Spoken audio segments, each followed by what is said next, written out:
Su cuerpo aparecía esta pasada noche junto a un vagón en desuso de la estación de tren de Pamplona. Junto a ella estaba su perro Vivo, que la acompañó hasta el final. La autopsia revelará la muerte de Gumersinda, enferma de Alzheimer y a quien se buscaba desde el pasado lunes por la tarde.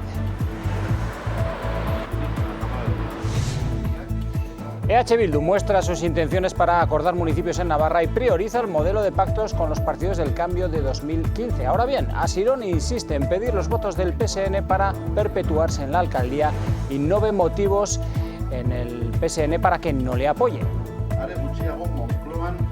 No hay ningún argumento que vaya en contra de eso, más allá de lo que se pueda decidir en despachos que están muy lejos de Navarra.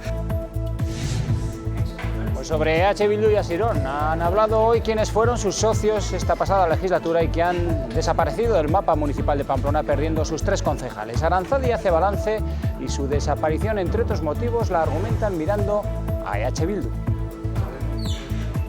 EH Bildu ha optado por una política de tierra quemada a su izquierda, representada con la expulsión de Aranzadi izquierda a izquierda del equipo de gobierno, y han optado por reforzar la figura del alcalde. Sobre EH Bildu recae una importante responsabilidad de sus buenos resultados, y en este aspecto consideramos que no ha estado a la altura de las circunstancias.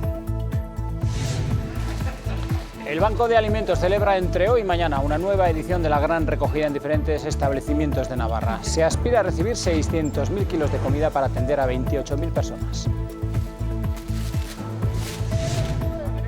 Y esto que ven es el despliegue que se ha desarrollado en las inmediaciones de la Biblioteca de Navarra, un simulacro de atentado terrorista que sirve a los alumnos del Colegio de Enfermería como práctica de fin de curso. Esta noche Osasuna podría cantar el alirón con el título de segunda. Le basta un empate en Córdoba para adjudicarse el trofeo. Es el nuevo reto que tiene la plantilla, que quiere la guinda en esta temporada.